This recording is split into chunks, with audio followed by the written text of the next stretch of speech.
How is everyone doing today? Welcome back to On The Ball. Welcome back to another episode of Review the Premier League, where we're going to take a look at our predictions and take a look at each and every Premier League game over the course of last weekend.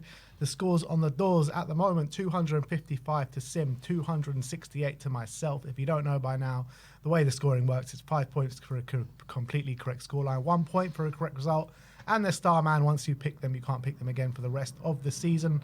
Players are running out at this time of the season, going into the last quarter. It is definitely the business end of the season now, and it's 5 points for a goal, 2 points for an assist. And let's take a look at the first game, which was 12:30 at the City Ground. A big, fat 5-pointer coming my way, 1-0 to Nottingham Forest. Sim went for 2-1 to City.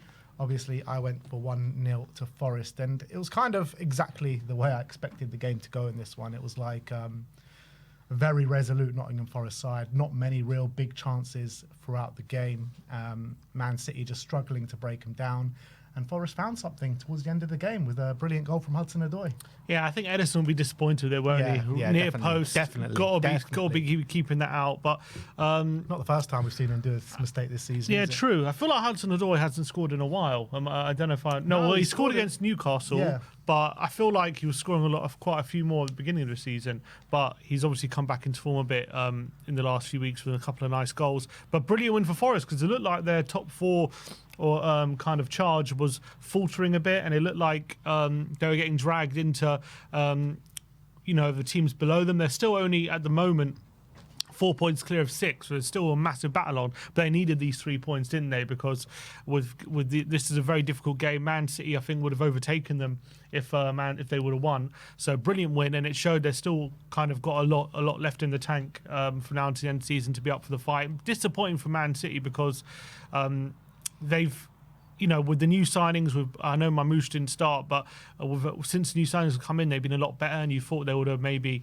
done a bit more in this game. But unfortunately, Forest were just too good defensively. They couldn't really stop they couldn't really get past this resolute Forest defence, Man City attack. And I thought, to be fair, Forest hadn't even created too much, but they just bided their time, waited for their moment, and they found it. I think we were, 5 minutes to go? Yeah, exactly. And, really good 3 points for Forest. Man City, on the other hand, when they beat Newcastle 4-0, everyone thought, including myself, I particularly thought that Man City were turning the corner. But it's been anything but that, really, and they're struggling for points. Are they going to finish in this top 4, top 5? I mean, it's a big question now. Pep was asked that question at the end of the game, and he said, Champions League's not the be-all and end-all, he said.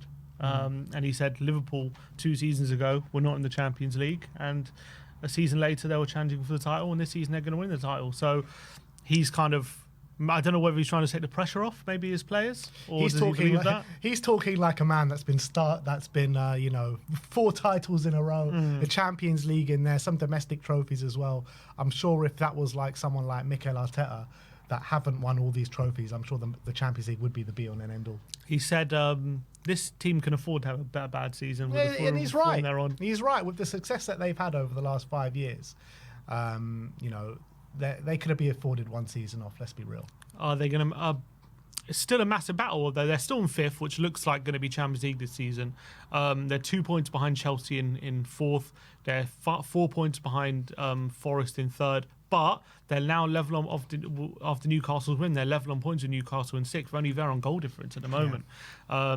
In fact, they're only 3 points away from 9th, which is mad how close that race is, which is the... what's all that's left to play for this race for the top 4, and I guess we'll get into all the candidates, but Man City right in the thick of it at the moment. Yeah, absolutely. I do think they'll get there in the end, but it's going to be a big battle from now to the end of the season, that's for sure. I still don't think Forest are clear of it either. No, definitely not. They're not clear, but I mean, they're putting themselves in a really good chance, aren't they? They needed this win. They needed to win this game. That's put them in. I think if they would have drawn this game, I would have been like, I think maybe they're going to drop out. But the fact they won has given them a really good chance just to make it. Still, 10 games to go, a lot of football to play, a lot of points to be won. With the league that tight, 30 points up for grabs. You can't take anything for granted in any of those positions. The one Forest fan that watches us is probably sitting here and going, "I told you, Sim! I told you!" Yeah, fair play. Next up is Brighton 2, Fulham 1. I went for 2-1 to Fulham. You went for 1-1. So close to that 5-pointer. A last-minute penalty that took it away from you. Was it a penalty? I thought, when I first saw it, it looked like a bit of a harsh decision, but on reflection, I've looked at it again. I think Harrison Reed was the player, kind of clips João Pedro. I think it was, whatever you want to say, it was definitely an unnecessary challenge. Didn't need to make it. I don't know why he does. João Pedro was going nowhere. I did think it was a bit of a harsh decision, but Brighton earned it because I thought they played quite well throughout the game. Yeah, they were the better team on the day. 98th minute penalty from João Pedro, who's starting to come into form now. Yeah, look, Fulham take the lead 35 minutes, but the lead only lasted about 5 minutes, didn't it? Van Hecker got the equaliser just before half-time. And yeah, I thought Brighton were the better of the two. They created the more chances, they were asking the more questions, and a good win for them. 4 wins in a row for Brighton. Yeah. Are they serious contenders for the Champions League? They're only 1 point behind City in 5th, and they're 3 points behind 4th. Yeah, they're coming into form at the right time. Yeah, this is perfect for them. And as well, we were saying at the beginning of the season, they've got a lot of options in that attack, don't they? That's where their depth is really where they own their money, and their depth is those attacking positions. And I think Minted's really coming into it at the moment. He's starting to really hit form. João Pedro's now back. He's starting to hit form again. Danny Welbeck's come back from injury. He's been a massive player for them as well. Matoma didn't have a great first half of the season, and he's starting to hit form. Yeah. So it looks like all these attacking players are starting to hit form at the right time for them. The one player I'm so impressed with Brighton is not even an attacking player, it's their player in the midfield, Carlos Baleba. I think he is class, man. I really think he's class. And they just seem to pop these kind of players out from nowhere. I mean, a couple of years ago, everyone was waxing lyrical about Moises Caicedo. I think he's one of the best CDMs, if not the best CDM in the league, Rodri aside. And you've got Baleba, who's the next emerging one, in my opinion. Yeah, he looks incredible. I wouldn't be surprised if they get some big bids from big clubs for him. Yeah, I wouldn't be surprised if Chelsea sells, want to partner him with Caicedo. So brilliant win for Brighton, and it's no mean feat being Fulham because they have quite a good away record. So impressive stuff there. And as you say, 4 wins on the trot. Fulham in 10th, they're only in their own right. Away from 5th, only 5 points in 10th away from 5th, which is crazy. So I don't think they're going to make it because there's just a lot of teams and they just can't seem to have a string of wins. But they're still there, aren't they? Yeah, definitely there. I mean, there's all to play for. I don't think I remember ever seeing a Premier League table this tight from basically 3rd down to mid-table 10th and 11th. 9 points between 10th and 3rd. Which is mad at this stage of the season. You still we're into the last, pretty much nearly into the last quarter of the season. Yeah, and Brighton definitely putting themselves in the hat at the moment. Let's move on to Selhurst Park. Crystal Palace 1, Ipswich 0. Sim went for 2-0. I went for 4-1. Wasn't quite the drubbing which I anticipated. It was 1-0, a late goal from Ismaila Sarr. And I felt in the first half, Crystal Palace were the ones asking most of the questions, and they couldn't put the ball in the back of the net. No real, proper, serious chance. You expected Crystal Palace to do a lot more. Maybe they were missing Mateta with him out, and Ketia just not doing the business up front for them. And second half, I thought Ipswich came out with a bit of a point to prove, and maybe they could have taken the lead, which they didn't take their chances, and they got stung at the end. Yeah, and this was a big opportunity for Ipswich to at least take a point, because I thought they were well in the game. I know Palace did have chances, but Ipswich were defending quite well. They were being resolute, and they were really fighting to try and, fighting for those points, fighting for survival, which I think is more than you can say for the likes of Leicester and Southampton at the moment.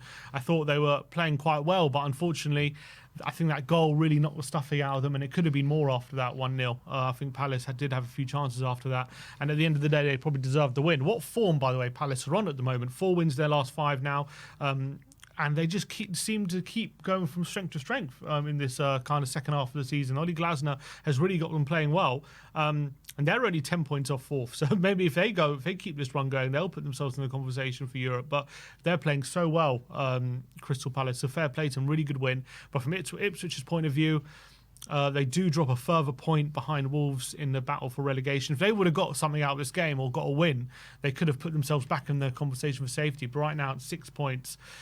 I mean, 6 points isn't a lot, but in the context of the season, when they've only won 3 games all season, it is a lot. Yeah.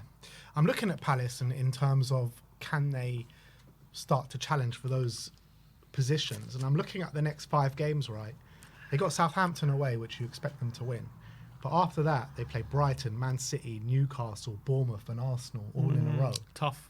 I mean, if they can pick up quite a few points in that period, then you probably say they can, but it's going to be a big ask. They are quite good against better teams, though, the way they set Forest up. after that, Tottenham after that. So they've got all the top half teams to play, basically. That's basically till the end of the season, and then Liverpool last day of the season and Wolves. So basically, what I'm saying is, for the rest of the season, apart from Southampton and Wolves, they play all the teams in the top 7, top 8. So a lot of challenges ahead, but they're the way they play, the way they kind of are quite resolute. They counter-attack. I can see them picking up some points, but I don't see them winning all those games. Of course, I think they're going to drop points, so maybe it'll be a bit too much for them. But still, fair play to Glasner, because at one point they were in the relegation battle at the beginning of the season. They couldn't win a game, and now questioning his job. And now look at them; they're flying, absolutely flying. So incredible stuff from them. But yeah, Ipswich. They need to start picking up some sort of points from somewhere at this point. I do think if anyone's going to have a chance, it will be them. But at the moment, they're just not picking up enough points. Yeah, and I think they're too far already behind Wolves. I just can't see it happening. I don't think they're too far gone, but because there's 10 games to go and it's only 6 points, so they can do it. But I can't see them doing it. You know what I mean? 6 points is not a lot, but look, I think a lot comes down to that Ipswich Wolves game in 3-4 weeks' time. You know, if Ipswich can go and win that game, then it puts, you know, a bit of sweatiness in terms of the Wolves squad. But I think Wolves has got too much quality. I think it could be too far gone by then, to be honest. I think they need to start picking up points in the next 2 games. They got Forest and they got Bournemouth before that Wolves game. Wolves have who do Wolves have? Wolves play Southampton and West Ham. I think it could be done before then. You know what I mean? So they need to win at least one of those games. I think it's done, to be honest. They need to win one of those games and then beat Wolves. I think if they can win one of those games and beat Wolves, they give themselves a chance. It's mad though when we think about how tight the league is and how much there is to play for in that area for like the Champions League and the European spots. But when have we been at this stage of the season already and we know who the title winner is going to be? We know who's going down. Yeah, I know. I mean, in that sense, the league's done. Mm-hmm. Yeah, for sure. Which is mad.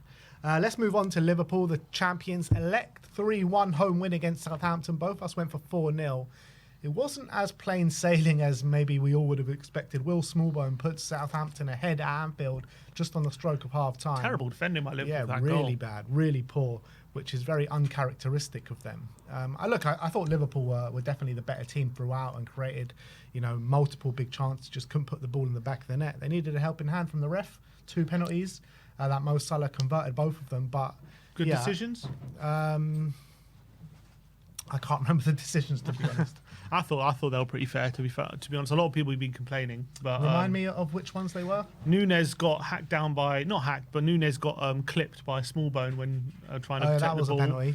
And then the other one was a handball from Sugawara, I think. Yeah. I think they were both penalties. I think they were both penalties. But a lot of people saying Nunez could have been sent off for that kick. Yeah, I think he could have done, to be honest. I mean, he scores the goal just after it as well. Or not just after it, but I think he was a lucky boy, to be honest. I watched it again, and it looks like on first viewing he just completely swipes it in. But actually, when you look at it again, there isn't actually that much contact. Nunez has got this kind of thing in him, though. Like he's such a rash player, always fouling, susceptible to a card, and I think he could have gone there. I think it was dangerous play.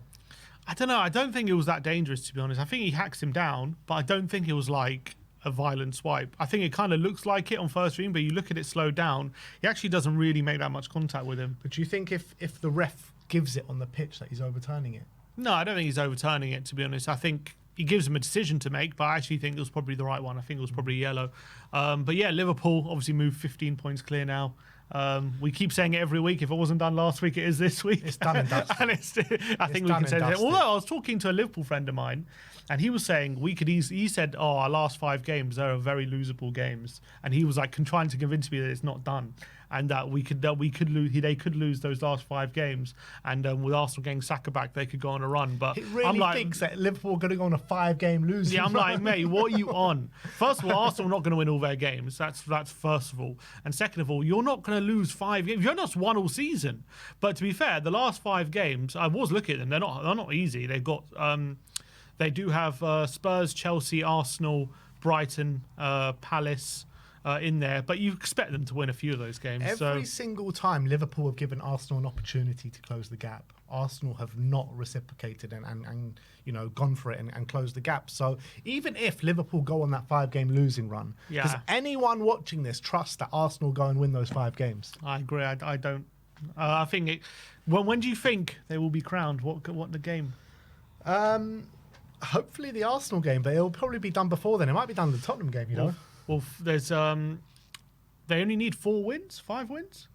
I think they're 15 points clear. Arsenal have so 5 wins. 5 wins. So what's 5 games time for Liverpool? 5 games time in the Prem. So Newcastle, Everton, That'll Fulham, be Leicester. So I'm going to go for the Tottenham game. game. Will we give him a guard of honour? I'm going to go for Will the be Tottenham. the most gleeful guard of honour we'll ever give.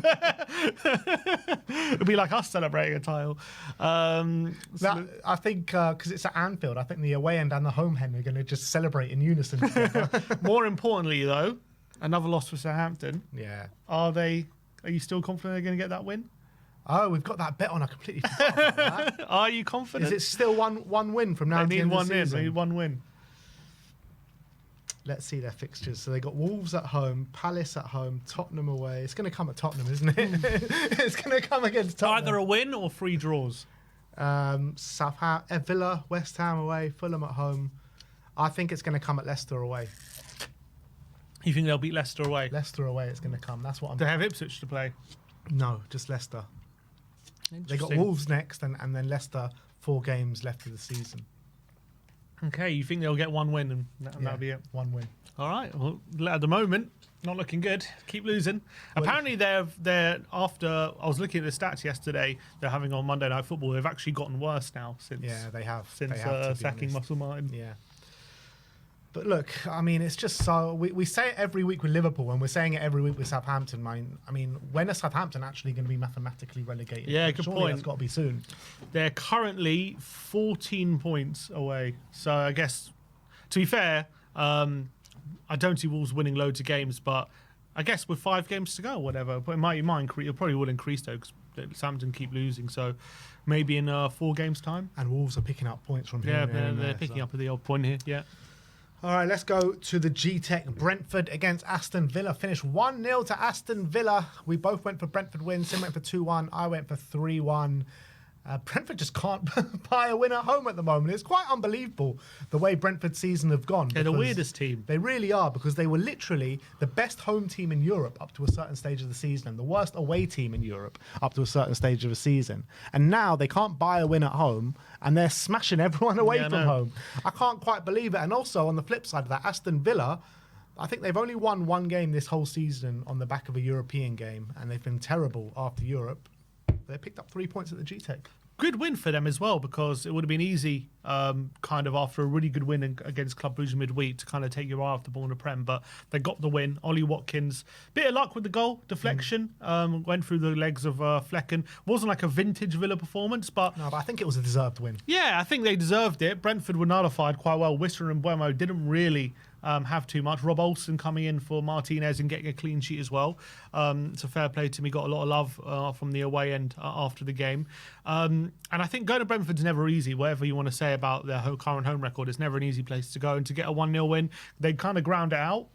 It wasn't easy. It wasn't like an unbelievable win, but it was one where they defended well and they just deserved the 3 points. And currently in 8th, they're currently 4 points behind 4th.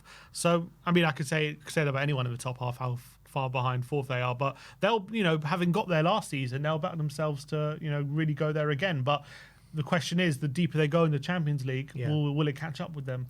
That's the thing. I think it will. They're still in the FA Cup as well. So, I mean, they've got a lot of games to play from now to the end of the season. I think they're just going to miss out, to be honest. And look, it was a great win to go away to Brentford and take the 3 points. But I think against better opposition, they would have come probably unstuck over the weekend. Yeah, but where would it leave Unai if they were to not get any European football next season? I think they'll get European football. I just don't think it'll be Champions League. I think maybe Europa League or Conference League. I think it also depends on what happens with them in the FA Cup, what happens with them in the Champions League. They're obviously great first leg against Club Brugge, probably going to play Liverpool. or PSG, depending what happens tonight in the next round. So you expect them to, probably that's going to be as far as they go, the quarterfinals. But if they finish like Conference League spots, let's say minimum, and win the FA Cup, you know, that's a brilliant season. Yeah, it's a great season to do that. But if they don't win any trophy and go out of Europe completely, it's a weird position they're in, because right now everything's to play for, but it could all fall apart very, very quickly as well. So it's like kind of on a precipice for Aston Villa, their season in a weird way. Obviously, they're doing well in the Champions League and looks like they're going to make it to the quarters, which is amazing for a team like Villa. And they're only 4 points off the Champions League spaces in the league. But with the league being so tight, and with let's be honest, the realistic chance of them actually winning the Champions League being quite low, you know, within a few weeks, all of a sudden you could see them being 10th and out of the Champions League, and all of a sudden.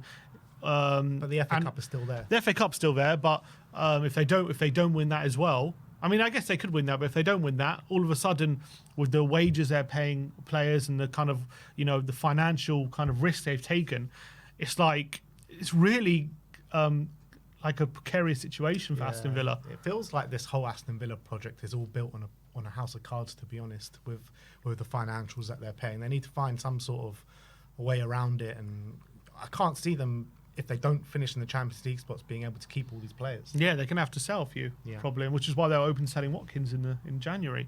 So they ended up saying Duran. Yeah, they did get 100 million for Duran. So interesting situation with Villa, but I guess all play out. But a big win for them. Yeah. Wolves against Everton. It finished 1-1. Both of us went for 1-1. So Sim only gets 5 pointers when I get it as well. It was very frustrating for him. But yeah, I was watching a bit of this game. Jack Harrison puts them ahead after half an hour. Munetsi gets the equaliser just before half time. I thought it was not the greatest game of football, a bit of a dull affair. I thought 1-1 was probably worth it for both sides. Yeah, decent point for Wolves. Just keeps them ticking over, with Leicester and Ipswich continuing to lose. So keeps them just getting a little bit further. Obviously, a win would have really ease their fears of relegation, to be honest, because they're not really catching 16th. They're 10 points behind West Ham, so it's all about just staying away from Ipswich in 18th.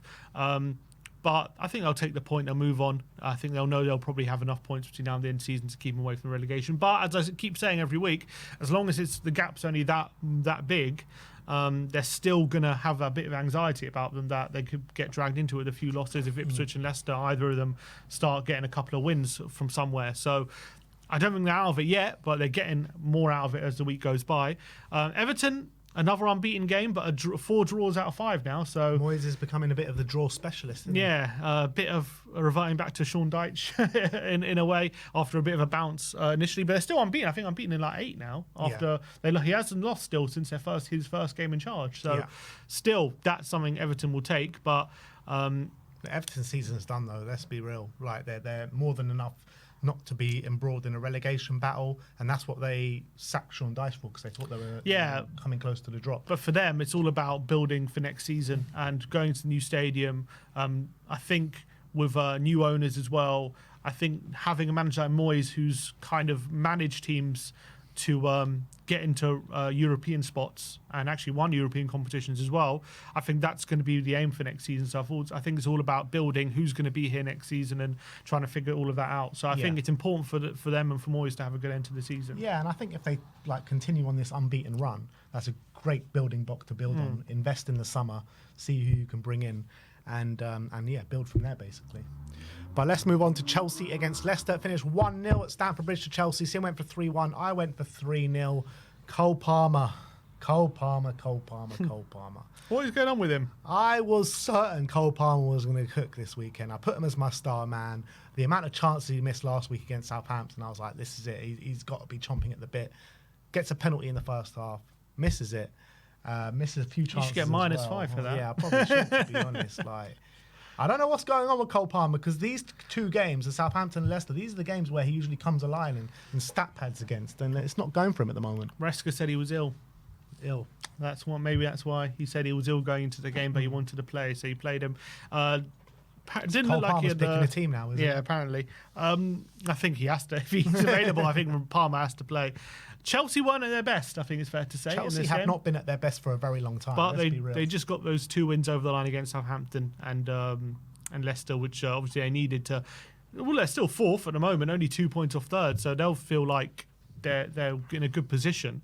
But I still feel like the last 2 wins, as much as they've deserved them, they've not been the most convincing performances. Obviously, Cucurella with a nice goal, but it took a 30-yarder from Cucurella to win this game. Some people saying Cucurella channeling his inner Alonso. It was an Alonso-style goal, wasn't it? Well, and he scored last game as well, didn't he? So starting to get a few goals. But Leicester, I mean, could have equalised with not equalised, or could have taken the lead when I think it was a Tosin header went against his own bar, and Vardy very nearly put it in the empty net. Got a bit of luck with that. But I think Leicester struggled a bit again to really create too much. At least they kept it to 1-0 and it wasn't a battering. So the goalkeeper made like 7 or 8 saves on the day. Yeah, he had to be his best to make sure it wasn't. But at least they kept it down to 1-0. I feel like they were still in the game up until late on, but unfortunately weren't good enough to get anything out of it. But again, it's another loss, and they're getting a bit further away from Wolves as well. But yeah, from Chelsea's point of view, important they did win, but still, I feel like, again, another couple of games where they drop points like they have been, they could drop down very quickly. So I don't think they'll feel comfortable just yet. These last 2 games, I know last one was a 4-0 win, this one's a 1-0 win, but neither of them filled me with much confidence that Chelsea are going to start performing second half of the season. They're kind of gimme games at this point of the season against Leicester and Southampton with the way they're playing. Arsenal next for them. Yeah, Arsenal away, Tottenham at home, Brentford away. I don't know how many points they're going to pick up in those games, but I think, it's anyone's game. And all that, Arsenal not playing well, Spurs not really playing well as well, Brentford not playing well. So it's kind of like the battle of the out of form teams that Chelsea are about to go up against. Yeah, it'll be interesting to see how they go on. Copenhagen first on Thursday. 3-2 first leg, wasn't it? 2-1, yeah. Oh, 2-1. I think they'll get the job done. I think, if Chelsea don't win this Conference League, it's probably one of the biggest disgraces ever. Yeah, for sure. Absolute embarrassment. They have to win it. Tottenham against Bournemouth, it finished 2-2, and once again Sim went for 2-2, I went for 2-2, 2 5-pointers for both of us once again. And you changed your prediction before the game, but you kept on predicting the Prem. Well, I said no, I didn't. Yeah, you said we will lose. When? On the preview, you said I'm changing my prediction. Did I? Yeah. And then in the vlog I went back to 2-2. Oh, did you? I forgot that I predicted a lot. What did I say? 3-2 to something like Bournemouth. 2-3-1 or something, yeah. Look, terrible first half from Spurs. It really was. Bournemouth taking the lead towards the end, kind of like, in a weird way, against the run of play, because Bournemouth smashed us in the first 5-10 minutes, and individual errors. They could have been 2 or 3 up in the first 10-15 minutes. Spurs kind of stemmed the tide, and then Bournemouth scored out of nowhere, 1-0. They scored right at the beginning of the second half, and then Spurs kind of came back in it a little bit with the substitutions, but it was very lucky the way we did get back in it, with the Sarr cross going in, floating in, and Spurs getting a penalty, a well-earned penalty, to be fair. Yeah, Bournemouth will be kicking themselves with the chances they missed, I think it's fair to say. I think they could have been out of sight before Tottenham got back in the game, but credit to Spurs for coming back from 2-0 down, and when it was at 2-0, looking like the game was over, to be honest. I remember in the watch I was saying at 2-0, looks like the game's done here. It doesn't look like we're going to get back in the game, but we did manage to find a way back in and get that point, and credit for kind of not giving up. But I think anyone watching the game would have seen there was probably a big slice of luck in doing that. I don't think he was convincing anyone just yet that we're again going to go on any crazy runs or anything like that, but at least they dug out a point in a game where it could have got away from them. But Bournemouth will be absolutely kicking themselves, especially again, they're kind of 5 points away from fourth, and they were in a really good position, and they're down in ninth now after dropping points. Only 1 win in their last 5 for Bournemouth. So results, their wins are kind of drying up for them at the moment, but it was at least Evan Nilsson's coming back. He's looking like he's back in the group as well. He looks sharp, so it's really good for them to have him back. Kluivert's still doing well, but if they've got ambitions for that top 4, they've got to start picking up wins again. Yeah, absolutely. Moving on to Manchester United against Arsenal. It finished 1-1. Sim went for 2-1 to Arsenal. I went for 0-0. And what can we say? Arsenal bang out the title race now. 15 points. And they were lucky not to lose this game. Right at the end, Raya pulling off probably save of the century. Really unbelievable save, clawing it out the back Made a of the couple net. from one from Mazraoui as well. Really good save. That second half, I thought it was a weird one. They were 1-0 up going to the second half for United, but I thought first half was a bit of an even game. Then second half, United were the ones creating all the chances, but Arsenal were the ones who scored. Great goal from Rice, to be fair. But what did you think of Woolgate? What gate? Woolgate. Oh, with the 11 yards. Yeah, 11 yards. I was like, look, Big controversy, apparently. I don't know what the ref's doing. Like, he takes a step, then he starts counting his steps. I don't know what the ref's doing, but look, it is what it is. Like, have you ever seen such a controversy about an extra yard in a wall, though? I don't know why everyone's making such a big deal out of it. I mean, it was a stunning free kick, and I don't think it would have changed anything if the wall was a yard in front. Or maybe it makes that little bit of difference. You know, those little inches can make a bit of difference. If the wall was a yard in front, maybe it stops it. Maybe. Do you think it would have? Probably, because only just went over the wall, so maybe it did make a difference. Ericsson said after the game, he said it helped that the wall was 15 yards back, he said. So he kind of picked up on it. It's mad how it's 1 yard difference, everyone can notice it, but the referee didn't notice it. Arsenal going to carry on those conspiracy theories against the referees. You had Dermot Gallagher measuring out 10 yards in the Sky Sports studio, like explaining how it's done. It's like, what are we doing here? Honestly, it's 1 yard. I think everyone's got to go over it. But I understand Arsenal's frustrations a bit. I think the biggest talking point from this game, though, is Arteta's post-match interview. The guy is just incredible, man. I mean, I can't stand this guy. Seriously. Mikel Arteta is the saltiest man in football. They end up with a question and he quickly runs off, and the interviewer, a bit like a school teacher, goes, "Mikel, I'm not finished with you. I'm not finished with you, Mikel." And then he asks him, "What do you think about the title race?" He just darts off quickly, doesn't even acknowledge the question. It's like when you haven't done your homework, you want to try and get that out quickly, and then you say, "Hey, have you done it?" He's like, "Oh, I'll give it to you." I thought he said over his dead body that the title race was over, but he seems to, even if he's not admitting outwardly, his body language seems to be conceding it. And also the fact as well, what really told me that the Arsenal players believe the title race is over, what was the biggest indication for me, is how they celebrated that equaliser. Because for me, if they truly believed that they were still in this title race, they don't go and celebrate in the corner, would equalising with 10 minutes ago. He's doing calmer. He's like taking time to celebrate. I understand, look, you've celebrated, you're scored at Old Trafford, you equalised. It's not insignificant. I'm just like, if they were, let's say, 3 points behind, are they doing that? Or are they taking the ball and running back to the centre and trying to get a second? That's what they're doing. The fact they're 15 points behind, I think that tells me that the players have given up. And not only 15 points behind, but the gap is growing week by week. They just can't seem to get 3 points over the line. Here's a question. Are they in any risk of dropping out of the top four? If they carry on this form, for sure. But I don't know. There's 4 points between them and Forest. I think the gap might be a bit too big. In terms of dropping out of the top four, they're currently 8 points away from Newcastle and City. But City have capable of catching that up, aren't they? It's true, but I don't see Chelsea and Newcastle doing it though. Let's see what Arsenal's fixtures are like. They got Chelsea, Fulham, Everton. If they lose to Chelsea, Brentford. though, they've still got Ipswich and Southampton to play, which you've got to say is probably 6 points. Should be all right. I think they'll be all right. But they ain't going to win the title. No, that's for sure. And last but not least, West Ham against Newcastle at the London Stadium last night. Finished 1-0 to Newcastle. Sim went for 2-1. I went for 2-1, both in Newcastle's favour. With Newcastle got a cup final to look forward to next weekend. You really thought one eye would be on it. And I don't think it was a great performance by either side. I thought Isaac was really quiet last night.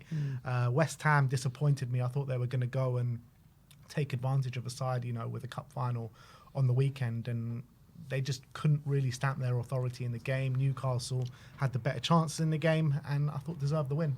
Yeah, good goal from Bruno, and also really important to win ahead of the cup final because their form has been really bad.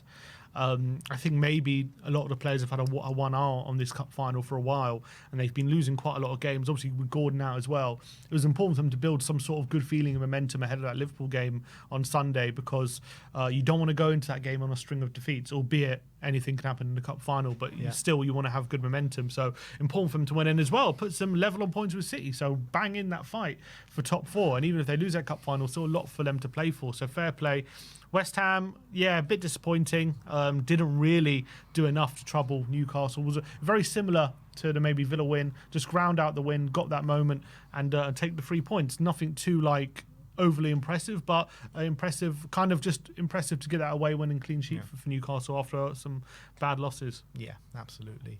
And then the star men, Sim went for Diogo Jota, and I told you in the Prem, I told you, Jota, I don't think he's going to start. He played half an hour. I thought he came on for half an hour. I was like, all right, let's go. But it didn't do anything. So. But, yeah, I went for Cole Palmer, who, I was convinced Palmer was going to do something, and he missed the penalty and couldn't do much else. So 0 points for both of us in star man, which leaves us Sim on 268, me on 282. And we see how we go. We're back on Thursday, I believe, for another round of Predict the Prem before the international break. Thank you, everyone, for joining us today, and we'll see you next time.